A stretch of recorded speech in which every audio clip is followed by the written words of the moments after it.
Hello दोस्तों, स्वागत है आपका मिशन पीटीआई शुभम जी में।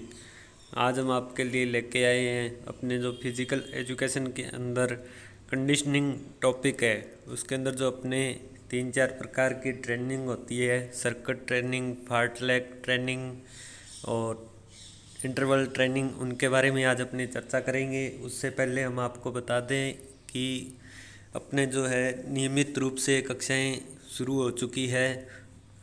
तो अभी तक जिन्होंने हमारे इस पेज को सब्सक्राइब नहीं किया है, सब्सक्राइब करें, अपने दोस्तों के साथ शेयर करें, ज़्यादा से ज़्यादा वीडियो को लाइक करें, कमेंट करें। तो आज जो अपना टॉपिक है वो है कंडीशनिंग, उस पर अपने चर्चा करेंगे। इसके साथ ही आपको बता दें कि अपने एक टेस्ट सीरीज़ शुरू कर रखी है जिसका कोई चार्ज नहीं है, फ्री ऑफ कॉस्ट जो है उसमें रजिस्ट्रेशन हो रहे हैं और आपको टेस्ट उपलब्ध करवाए जा रहे हैं। लॉकडाउन के अंदर आपका जो है पढ़ने का जो शेड्यूल है वो ख़राब ना हो, इसको मद्देनज़र रखते हुए अपने ये जो मुहिम है वो शुरू की है। तो अभी तक जिन्होंने सब्सक्राइब नहीं किया है सब्सक्राइब करें, अपने दोस्तों के साथ शेयर करें। तो चलिए आज हम बात करते हैं कंडीशनिंग के बारे में। तो क्वेश्चन है आपका, method of conditioning interval circuit weight fartlek training. तो इसमें अपने सबसे पहले इसका इंट्रोडक्शन करते हैं कि आज के युग में जिस तरह मतलब ओलंपिक जो खेल होते हैं उनके रिकॉर्ड टूट रहे हैं, उनका जो प्रमुख कारण है वो क्या है? कंडीशनिंग है। कंडीशनिंग के कारण जो है एक प्रशिक्षक खिलाड़ियों को इस कंडीशनिंग जो पद्धति है इसका प्रयोग करते हैं और वैज्ञानिक ढंग से इनको जो है एक शेड्यूल तैयार करके देते हैं। उसमें जो है अपने जो खिलाड़ी होते हैं कोच के, उनको कुछ समय में अच्छी मेहनत के द्वारा जो है वो तैयार कर लेते हैं।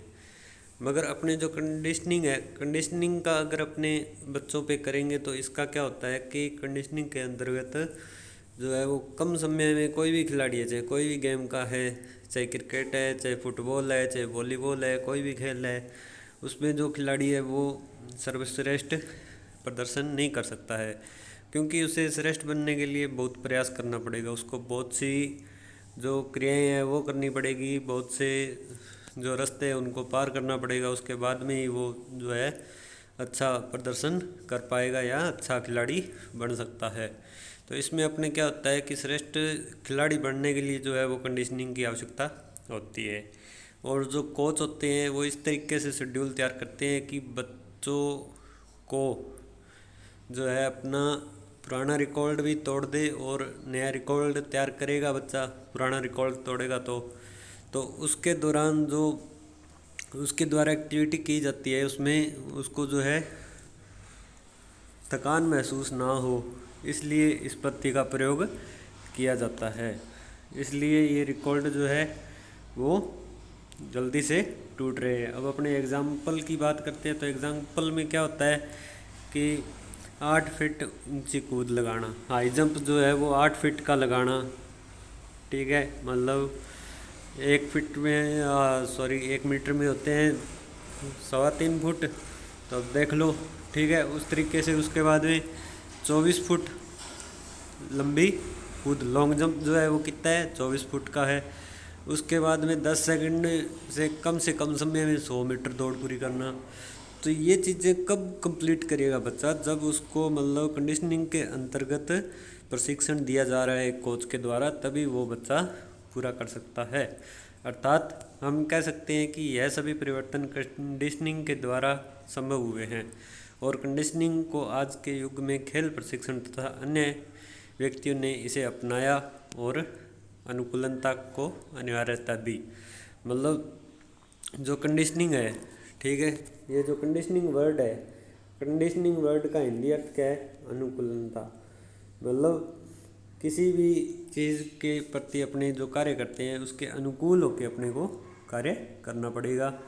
तो इसके बाद में जो है ये टॉपिक आपका मोस्ट इम्पोर्टेंट है, क्योंकि आप सभी जो है वो एक कोच बनने जा रहे हो, कोच बन रहे हो या फिजिकल एजुकेशन टीचर बन रहे हो, तो आप स्कूल में जाके जो है बच्चों को तैयारी करवाओगे, तो आपके लिए भी ये बहुत उपयोगी है। उसके बाद में जैसे ये अपने एचटेट की परीक्षा होने वाली है, तो उसके लिए भी ये बहुत बहुत उपयोगी है। और बाकी जैसे हरियाणा पीटीआई है, राजस्थान पीटीआई है, पंजाब पीटीआई है, तो इन सब के लिए भी ये बहुत महत्वपूर्ण है। और डीएसएसबी में भी अभी इनकी पोस्टें आई हुई है, तो इनका अभी एग्ज़ाम होने वाला है, तो इनके लिए भी ये जो है वो मोस्ट इम्पोर्टेंट है। तो इसलिए अभी तक जो सब्सक्राइब नहीं किया वे सब्सक्राइब करें और अपने दोस्तों के साथ शेयर करें। तो चलिए अपने आगे चर्चा करते हैं। Meaning of conditioning. Meaning of conditioning, conditioning का अर्थ क्या है? कंडीशनिंग वैज्ञानिक रूप से तैयार किया गया एक ऐसा तालीमी कार्यक्रम होता है जिसका मुख्य उद्देश्य खिलाड़ियों को सर्वश्रेष्ठ शिखर तक पहुंचाना होता है। मतलब यह एक जो वैज्ञानिक पद्धति है, ठीक है, जिसका मुख्य उद्देश्य क्या है? खिलाड़ियों को सर्वश्रेष्ठ शिखर तक पहुंचाना। मतलब उनका जो प्रदर्शन है उसके अंदर सुधार करके उनको जो है नेशनल से इंटरनेशनल से वर्ल्ड, इस तरीके से मतलब इनको आगे पहुंचाना है। कंडीशनिंग की समय अवधि 1 वर्ष की होती है, ठीक है। इसका जो टाइम पीरियड होता है वो 1 साल का होता है, जो कि किसी न किसी रूप में निरंतर चलती रहती है। मतलब जो कंडीशनिंग है वो रेगुलर चलने वाली है। क्या है? रेगुलर चलने वाली है। जितना इसका टाइम पीरियड है, अभी आपको टाइम पीरियड कितना बताया? 1 वर्ष। 1 वर्ष है तो ये 1 वर्ष मतलब रेगुलर चलेगी। ऐसा नहीं है कि अपने 1 महीना इसको कर लिया, ठीक है, 1 महीने कर लिए, उसके बाद 3 महीने बंद कर दिया, फिर 2 महीने कर लिया, ठीक है, फिर अपने 4 महीने बंद कर दिया, उसके बाद फिर 2 महीने कर लिया। तो इसका जो है वो नेगेटिव असर पड़ता है। इसको मतलब अपने रेगुलर करेंगे, मतलब जो 12 महीने होते हैं साल के 12 महीने इसको लगातार करना पड़ेगा। उसके बाद में है जो निरंतर चलती रहती है। कंडीशनिंग का मुख्य उद्देश्य क्या है? खिलाड़ियों की जन्मजात शक्तियों का विकास करना, परंतु व्यक्तियों के अंदर जन्मजात शक्तियाँ कम और निम्न शक्तियों का विकास करना पड़ता है। मतलब जन्मजात शक्तियाँ जो है वो खेलों के प्रति, शारीरिक शिक्षा के प्रति जो जन्मजात शक्तियाँ हैं उनका विकास करना पड़ता है। इसके अंदर जो है आपको बताया गया है कि जो व्यक्ति है उसके अंदर जो 6 प्रकार की शक्तियाँ होती है जिनका विकास जो है कंडीशनिंग के द्वारा ही होता है। तो उनमें कौन कौन सी है? उनमें 6 ये इस तरीके से है कि नंबर 1 पे तो है आपकी स्पीड मतलब गति हो गई। उसके बाद में होगी स्ट्रेंथ में आपका आ गया शक्ति, मतलब आप कितना शक्तिशाली बन के आप किस चीज़ को, किसी वजन को आप उठा रहे हो। इंडोरेंस मतलब सहनशीलता, मतलब आप किसी भी चीज़ को मतलब किस तरीके से सहन करते हो।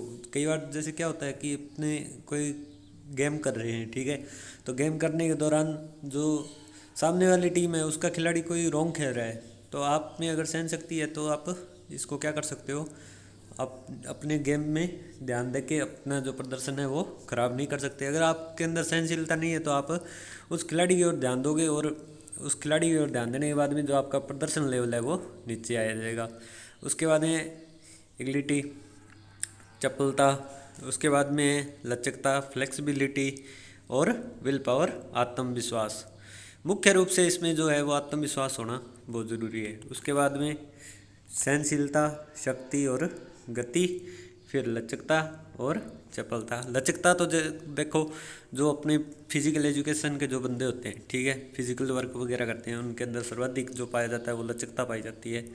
उसके बाद में उनके अंदर आत्मविश्वास भी पाया जाता है और फिर सहन करने की क्षमता भी वो होती है, वो सर्वाधिक होती है। स्ट्रेंथ शक्ति भी होती है क्योंकि वो जो है बहुत से कार्यों को एक साथ कर सकते हैं और स्पीड भी इनके वर्क में होती है। इसके बाद में अपने आगे चलते हैं। गेम तथा एथलेटिक में इन शक्तियों का प्रयोग अलग अलग किया जाता है। गेम और एथलेटिक्स में इन शक्तियों का प्रयोग अलग अलग किया जाता है। कुछ लोग कंडीशनिंग एंड वार्मिंग अप को एक समान मानते हैं। मतलब जो है कुछ व्यक्ति क्या है जो अनुकूलनता है और शरीर को गरमाना है, इन चीज़ों को एक मानते हैं, ये एक नहीं है। क्योंकि ये जो वार्म अप है वो खेल से पूर्व किया जाता है, कोई भी स्किल करने से पहले किया जाता है, तो ये मतलब इसके अंदर नहीं होता। और कंडीशनिंग जो है वो एक गेम के दौरान की जाएगी, गेम या एथलेटिक की जो क्रिया है उसके दौरान की जाएगी कंडीशनिंग। मतलब उस स्किल के अकॉर्डिंग अपने को डलना है। अब जैसे अपने कोई भी स्किल कर रहे हैं, ठीक है, उस स्किल के अकॉर्डिंग अपने डलेंगे तो क्या कहलाएगी, अपनी कंडीशनिंग कहलाएगी। तो इस तरीके से जो है इसको जैसे जो मानते हैं कि कंडीशनिंग और वार्मिंग अप को एक ही मानते हैं, तो ये गलत है। उसके बाद भी अपने आगे चलते हैं। परंतु यह कथन सत्य नहीं है, क्योंकि वार्मिंग अप खेल से कुछ समय पहले किया जाता है, जिसका मुख्य उद्देश्य शरीर को गरमाना और शरीर की चोटों से रक्षा करना होता है। वार्मिंग अप की अवधि 10 से 20 मिनट की होती है, जबकि अभी मैं आपको बता के आया हूँ कि कंडीशनिंग की जो अवधि होती है वो 1 साल की होती है। उसके बाद में अपने आगे चलते हैं। परंतु यदि हम आमतौर से देखें तो कंडीशनिंग और वार्मिंग अप का मुख्य उद्देश्य है खिलाड़ियों को खेल में सर्वश्रेष्ठ प्रदर्शन करवाना होता है। मतलब इनका जो अर्थ है कंडीशनिंग का और वार्मिंग अप का जो अर्थ है वो एक ही है। मतलब क्या है, सर्वश्रेष्ठ प्रदर्शन करवाना। मगर इनमें होता क्या है, इसमें जो होता है वो है कि अपने कंडीशनिंग के अंदर तो जो है कोई भी स्किल है, ठीक है, उसके अनुकूल जो विद्यार्थी आएगा, अनुकूल आके क्रिया करेगा तो श्रेष्ठ प्रदर्शन होगा। और वार्मिंग अप का मतलब ये है कि वो अपने शरीर को गर्म करके, ठीक है, उस क्रिया के लिए तैयार हो जाता है। जो भी एक्टिविटी उसने करनी है उसके प्रति वो तैयार हो जाता है, और बाद में जो है वो जब क्रिया को करता है तो उसका चोटों से बचाव होता है, और चोटों से बचाव होगा तो उसका जो प्रदर्शन है वो श्रेष्ठ होगा। इस तरीके से इन दोनों में भिन्नता है। उसके बाद परंतु प्रशिक्षक के ऊपर यह भी निर्भर करता है कि वह किस तरह से खिलाड़ियों को तैयार करता है। ये लाइन मोस्ट इम्पोर्टेंट है, क्योंकि जो कोच होता है, ठीक है, कोच के ऊपर भी डिपेंड करता है कि वह किस तरीके से खिलाड़ियों को तैयार करता है। क्योंकि एक जो फुटबॉल का खिलाड़ी होता है उसकी कंडीशनिंग वॉलीबॉल के खिलाड़ी से अलग होती है, ये बात भी सही है। क्योंकि जैसे फुटबॉल है, ठीक है, फुटबॉलर है, फुटबॉलर की कंडीशनिंग क्या होगी, वॉलीबॉल के खिलाड़ी से अलग होगी। क्योंकि जो फुटबॉलर है वो ग्राउंड में मतलब भागता रहता है बॉल के पीछे, और इनका जो ग्राउंड है वो भी लंबा होता है। और इसमें जो वॉलीबॉल के अंदर जो होता है, इसके अंदर मतलब एक सीमित एरिया होता है कि अपने बस यहाँ से यहाँ तक ही अपने को जो है वॉलीबॉल पे किक करना है, मतलब इसको शूट करना है। बाकी जैसे फुटबॉल है, फुटबॉल के अंदर कोई भी खिलाड़ी, जैसे ये बॉल इधर से, यहाँ एक खिलाड़ी है, ठीक है, इसने इधर को शूट किया तो ये यहाँ से जो इस टीम का खिलाड़ी ये इधर से आ रहा था और इधर से दूसरी टीम का खिलाड़ी आ रहा है, तो ये भी इधर आ रहा है, ये भी इधर आ रहा है, और ये भी इधर आ रहा है बॉल के पीछे, तो मतलब ये आके इधर इसको शूट करके पकड़ा देगा, ठीक है। तो ये मतलब इस तरीके से इसकी अलग कंडीशनिंग हो गई, इसने अनुकूल बना ली। उसके बाद में अब अपने बात करते हैं वॉलीबॉल की। वॉलीबॉल के अंदर क्या होता है, वॉलीबॉल के अंदर मतलब जो खिलाड़ी है, ठीक है, ये मान लो वॉलीबॉल का कोर्ट है, ठीक है, हाफ कोर्ट अपने तैयार किया है। तो यहाँ पे जैसे इसने सर्विस कर दी, ठीक है, सर्विस करने के बाद में ये बॉल चलेगी दूसरी कोर्ट में, दूसरी कोर्ट से वापस सामने से उन्होंने किया तो ये बॉल यहाँ पे आ रही है, इस खिलाड़ी पे आएगी, तो मतलब ये खिलाड़ी ही इसको द्वारा टच करेगा। और जैसे मतलब अगर इसके ऊपर से जा रही है तो ये यहाँ वाला खिलाड़ी इसको टच करेगा। और जैसे इनके जो बीच में स्पेस है, ठीक है, इस स्पेस के अंदर आ रही है तो ये करेगा, अगर इस स्पेस में आ रही है तो ये बंदा करेगा, अगर पीछे वाले स्पेस में आ रही है तो ये बंदा करेगा। इस तरीके से इनमें जो है फुटबॉल और वॉलीबॉल के अंदर जो है अलग अलग कंडीशनिंग पाई जाती है। उसके बाद में अपने बात करते हैं, एक जंपर की कंडीशनिंग बॉक्सर से भिन्न होती है, ये बात भी सही है। जो एक कूदने वाला एथलीट होता है उसकी जो कंडीशनिंग है वो एक बॉक्सर से अलग होती है, क्योंकि इसने जो है अपने पास ये है जंपर है, जैसे आप मान लो कि हाई जंपर है, हाई जंपर है या पोल वाल्ट है, तो ये जो होता है इसने मतलब क्या करना है, इसने मध्यम गति से आना है, ठीक है। उसके बाद में जब ये जंप करेगा तो इसकी मतलब जो स्ट्रेंथ है वो लगेगी। और इसके अंदर बॉक्सर के अंदर क्या होता है कि बॉक्सर में जैसे ये दो खिलाड़ी लड़ रहे हैं, बॉक्सिंग कर रहे हैं दो खिलाड़ी, तो इन दोनों खिलाड़ियों के अंदर जो चल रहा है तो इनको तो अपना जो प्रतिक्रिया टाइम है वो बहुत फास्ट है। और इसमें मतलब जो प्रतिक्रिया हो रही है वो धीरे धीरे हो रही है, क्योंकि पहले ये इधर से भाग के आ रहा है, फिर इसने मतलब अपनी जो प्रतिक्रिया दिखाई है वो जंप लिया है, फिर इसके बाद में ये आगे लैंडिंग कर रहा है। इनकी प्रतिक्रिया चल ही रही है क्योंकि ये बॉक्सिंग कर रहे हैं, तो इन दोनों का जो आपस में चलता रहता है। इस तरीके से इनकी कंडीशनिंग का कार्य जो है वो बहुत अलग अलग होता है सभी खेलों में। इसलिए हम कह सकते हैं कि आज के युग में कंडीशनिंग का कार्यक्रम होना बहुत आवश्यक होता है।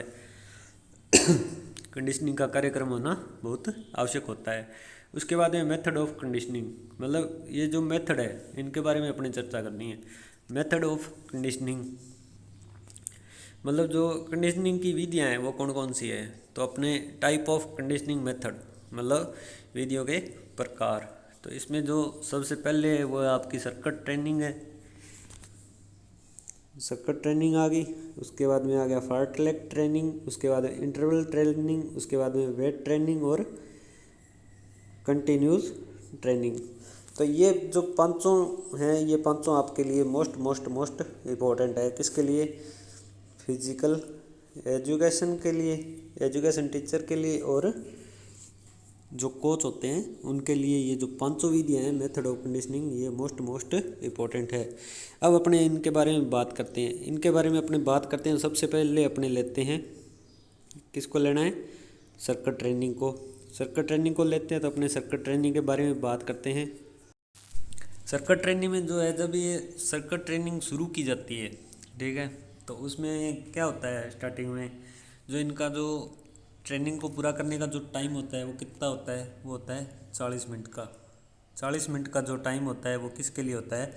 सर्किट ट्रेनिंग को पूरा करने के लिए होता है। परंतु धीरे धीरे इनका जो समय है वो कम होता रहता है। जैसे कंटिन्यू आपको बताया कि इसका जो समय होता है वो 1 वर्ष का होता है, ठीक है, 1 वर्ष इनको ये करनी है। तो इसके अंदर क्या होता है कि 1 वर्ष इन्होंने किया तो स्टार्टिंग में इनका टाइम क्या है? 40 मिनट है। उसके बाद में क्या हो जाएगा? टाइम कम हो जाएगा। जैसे मतलब अपने 2 हफ्ते इसको किया तो इनका टाइम आ गया 35 मिनट, 35 मिनट आ गया। फिर धीरे धीरे जैसे मतलब मान लो कि 2 महीने निकले तो 2 महीने निकलने के बाद में टाइम क्या आ गया?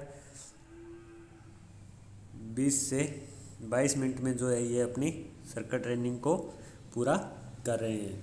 उसके बाद में मतलब जो है एंड में जो आता है, एंड में जो टाइम आता है वो क्या आ जाता है आपका? एंड का जो टाइम है इनका वो आ जाता है आपका 20 से 25 मिनट। 20 से 25 मिनट में जो है वो सर्किट ट्रेनिंग को पूरा कर देते हैं खिलाड़ी। किसके अंतर्गत? जो एक कोच होता है या एक प्रशिक्षक होता है उसके अंडर में रह के। तो इसमें जो होता है प्रारंभ में इसमें 24 क्रियाओं को शामिल किया जाता है, परंतु आज के युग में धीरे धीरे इनकी संख्या 10 से 12 कर दी गई है। मतलब जब अपने कंडीशनिंग शुरू की थी, ठीक है, जब अपने सर्किट ट्रेनिंग शुरू करते हैं तो इसमें कितने जो एक्सरसाइज वगैरह है या मतलब जो भी स्किल है उनकी संख्या कितनी थी? तो उनकी संख्या थी अपने 24। और अब जो संख्या है जब ये टाइम आ जाता है तो उसके अंदर मतलब अब अपने जो प्रेजेंट टाइम में जो है इनकी संख्या जो है वो कितनी कर दी गई है?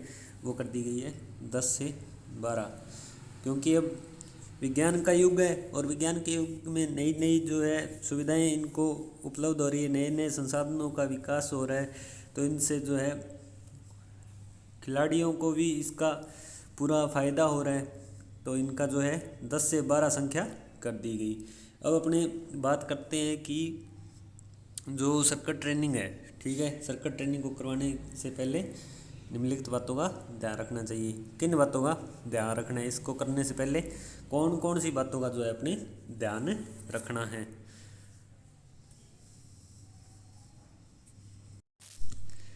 सबसे पहला कारण तो यही है कि आपको उसका स्थान पता होना चाहिए।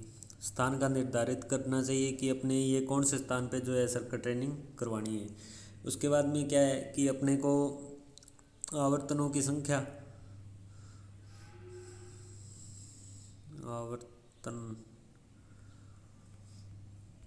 आवर्तनों की संख्या, मतलब इसकी संख्या से मतलब है कि अपने कितने स्टेशन, कितने मतलब जो स्किल वगैरह है वो इसके अंदर डालनी है। जैसे मान लो 15 स्किल अपने डालनी है एक सर्कल, इसमें एक सर्कल में।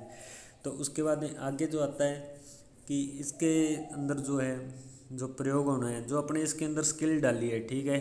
उपकरण, उपकरण के अंदर क्या आ जाएगा, उपकरण में यही आ जाएगा कि इसके अंदर जो अपने स्किल डाली है, ठीक है, स्किल जो डाली है, इन स्किल के अकॉर्डिंग ये उपकरण उपयोग में होंगे। जैसे मान लो कि अपने यहाँ पे बात तो कर रहे हैं बैडमिंटन की, ठीक है, बात कर रहे हैं अपने बैडमिंटन की, और उपकरण अपने ले रहे हैं रिले रेस का।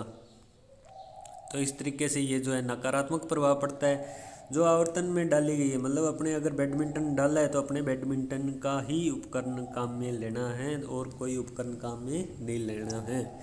उसके बाद में है, जब खिलाड़ी सर्किट ट्रेनिंग शुरू करते हैं तो उन्हें किसी तरह का रेस्ट नहीं देना। मतलब ये मोस्ट इम्पोर्टेंट है।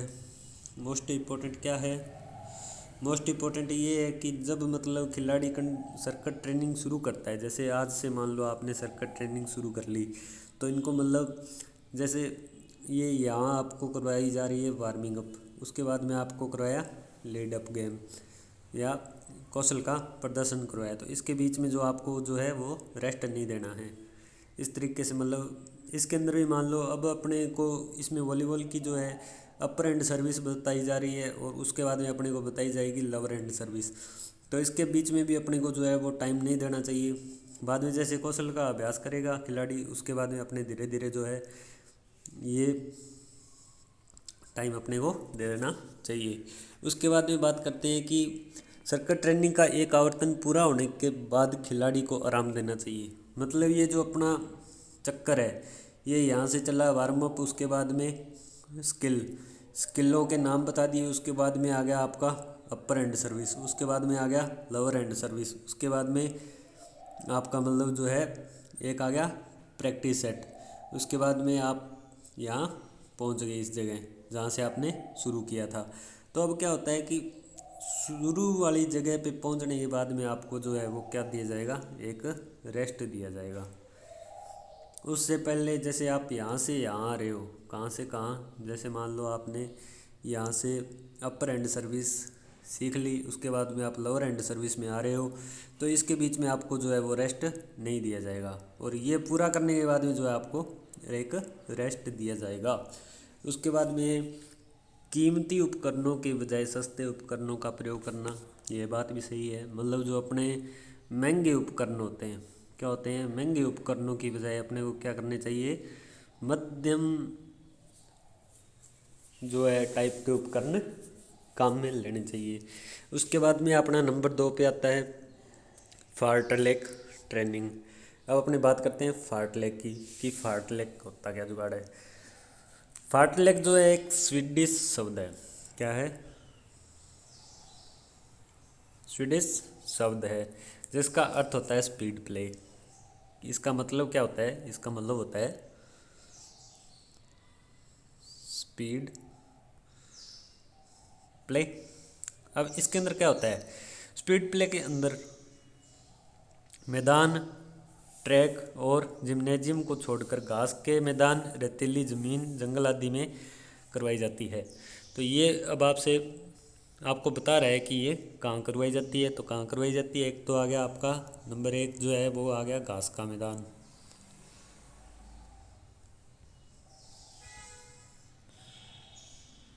घास का मैदान। उसके बाद में आपका क्या है, रेतीली ज़मीन।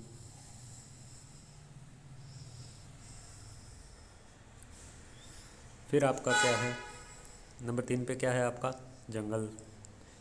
इन सब में जो है ये फार्टलेक ट्रेनिंग करवाई जाती है। इसके अंदर अपने को छोड़ना क्या है, एक तो ग्राउंड छोड़ना है। क्या चीज़ें छोड़नी है, एक तो अपने को छोड़ना है ग्राउंड, उसके बाद में क्या छोड़ना है अपने को, ट्रैक। उसके बाद में अपने को क्या छोड़ना है, एक छोड़ना है अपने को जिम्नेजियम, जिम्नेजियम। ये 3 चीज़ें अपने को छोड़नी है और 3 चीज़ें अपने को काम में लेनी है इसके अंदर। इसका मुख्य उद्देश्य खिलाड़ी प्रतिदिन ट्रैक जिम्नेजियम में व्यायाम करके थक व ऊब जाते हैं, इसलिए इनका प्रशिक्षण बार करवाया जाता है ताकि खिलाड़ी प्रकृति व वातावरण का ज्ञान भी प्राप्त कर सकता है। मोस्ट इम्पोर्टेंट है। उसके बाद में अगला जो है आपका, उसको ध्यान देना। जंगलों में यह पेड़ों पर चढ़ के कई प्रकार के व्यायाम करते हैं। आजकल क्रॉस कंट्री को भी फार्टलेक ट्रेनिंग के साथ जोड़ दिया गया है। फार्टलेक ट्रेनिंग के द्वारा हम खिलाड़ियों में इंडोरेंस का विकास करते हैं और यह ट्रेनिंग आधुनिक युग में काफ़ी प्रसिद्ध मानी गई है। इसके अंदर किस चीज़ का विकास होता है? फार्टलेक के अंदर क्या होता है? इंडोरेंस का विकास होता है। इंडोरेंस का विकास होता है। ये जो आपको अभी पीछे बता के आया था कि व्यक्ति की जो है वो 6 शक्तियाँ होती हैं, उनमें से एक क्या थी? इंडोरेंस थी। तो इंडोरेंस का विकास कौन सी कंडीशनिंग के अंदर होता है? तो फार्टलेक ट्रेनिंग के अंतर्गत होता है। उसके बाद में अपने आगे इंटरवल ट्रेनिंग। इंटरवल ट्रेनिंग की बात करते हैं। इंटरवल ट्रेनिंग में क्या होता है? इसकी शुरुआत जर्मनी के प्रसिद्ध वैज्ञानिक डॉक्टर हर्बर्ट रैंडल के द्वारा की गई थी। इंटरवल की ट्रेनिंग जो है उसकी शुरुआत किसके द्वारा की गई थी? जर्मनी का था। कौन था? डॉक्टर हर्बर्ट रैंडल, इसके द्वारा इसकी शुरुआत की गई थी। अब इसमें बात करते हैं कि इसके माध्यम से इन्होंने यह बताया कि किसी भी क्रिया को करने के पश्चात आराम की बहुत आवश्यकता होती है। बहुत अच्छी बात बताइए कि मतलब कोई भी क्रिया करते हैं अपने, ठीक है, उसके बाद में अपने को क्या चाहिए? सबसे पहले अपने को चाहिए आराम। आराम किस लिए चाहिए? क्योंकि अपने वापस उस क्रिया को करने लगना है, तो अपने अंदर जो खोई हुई ऊर्जा है उसका क्या करना है? पुनर्वास करना है। तो इसलिए ये मोस्ट इम्पोर्टेंट है। वैसे अनुभव के आधार पे कह सकते हैं कि जब कोई क्रिया करते हैं तो उसके पश्चात हम आराम करते हैं। फिर यदि वही क्रिया हमें करने के लिए कह दी जाए तो हम उसी समय में, उतने ही समय में अपने उस क्रिया को पूरा कर देते हैं। उसके बाद में अपने आता है वेट ट्रेनिंग। वेट ट्रेनिंग के अंदर क्या होता है? वेट ट्रेनिंग के अंदर जो है, जो उच्च स्तर के खिलाड़ी होते हैं, वेट ट्रेनिंग के अंदर क्या आता है? जो उच्च स्तर के खिलाड़ी होते हैं उनको जो है ट्रेनिंग के दौरान जो अपने देते हैं, वेट ट्रेनिंग देते हैं, इसमें स्ट्रेंथ और पावर की आवश्यकता होती है और इसके अंदर स्ट्रेंथ और पावर का जो है वो विकास होता है। इसमें जो है खिलाड़ी को क्या दिया जाता है? ट्रेनिंग लोड दिया जाता है। ट्रेनिंग लोड दिया जाता है। ट्रेनिंग लोड के अंदर जैसे मान लो कि जैसे जो धावक है उसको उसकी पीठ पे मतलब टायर बांधना पीछे रस्सी से, और जैसे जो अपने सिटअप वगैरह लगाते हैं, पुशअप वगैरह लगाते हैं, तो उनकी जो कमर है, हिप है, उस पर अपने कोई वजन रखना, इस तरीके से ये हो जाता है। इसके बाद में वेट ट्रेनिंग का प्रयोग करने के लिए निम्न साधनों का उपयोग करना चाहिए। वेट ट्रेनिंग के अंदर जो है अपने किन साधनों का प्रयोग करना चाहिए? तो इसके अंदर जो अपना सबसे पहले आता है नंबर 1, वो है वेट ट्रेनिंग का अपने को पता होना चाहिए किस तरीके से देनी है। उसके बाद में मेडिसिन बॉल, मेडिसिन बॉल। फिर उसके बाद में क्या आता है आपका? स्टोन, मतलब पत्थर। उसके बाद में सैंड बैग। सैंड बैग का मतलब है मिट्टी का भरा हुआ एक गट्टा। उसके बाद में बाई लिफ्टिंग द प्लेयर, मतलब प्लेयर जो है खिलाड़ी को उठाना। क्या मतलब है इसका? चौथा क्या था? बाई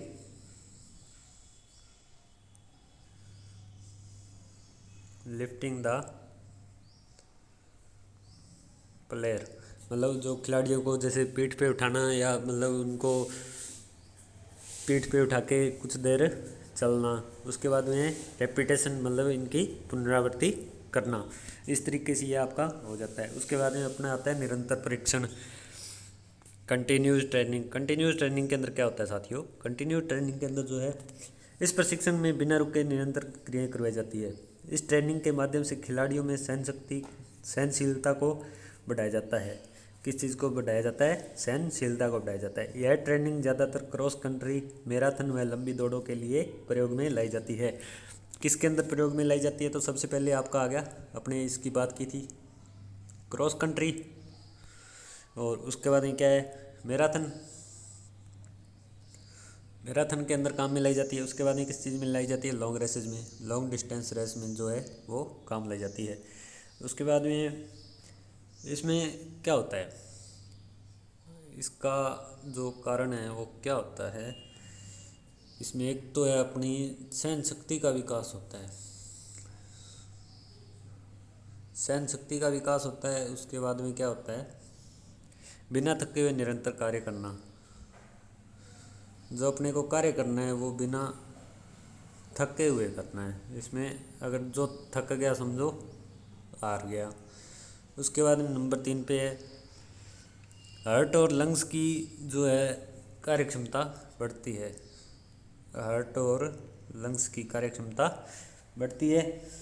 और उसके बाद में जो मोस्ट है वो है अपना जो कोशिका का शक्तिग्रह होता है माइटोकॉन्ड्रिया, ठीक है।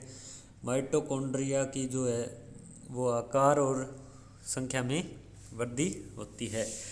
तो अभी तक जिन दोस्तों ने सब्सक्राइब नहीं किया सब्सक्राइब करें, कल अपने लेके आएंगे अगला टॉपिक जो अपना है टीम का जो है वार्म अप होना, कूलिंग डाउन, और इनके जो अपने शरीर के ऊपर अफेक्ट है, प्रभाव जो है, कुछ जो है सकारात्मक प्रभाव होते हैं, कुछ नकारात्मक प्रभाव होते हैं, तो उनके बारे में अपने कल चर्चा करेंगे। तो अभी तक जिन्होंने सब्सक्राइब नहीं किया सब्सक्राइब करें और ज़्यादा से ज़्यादा अपने दोस्तों के साथ शेयर करें। धन्यवाद दोस्तों।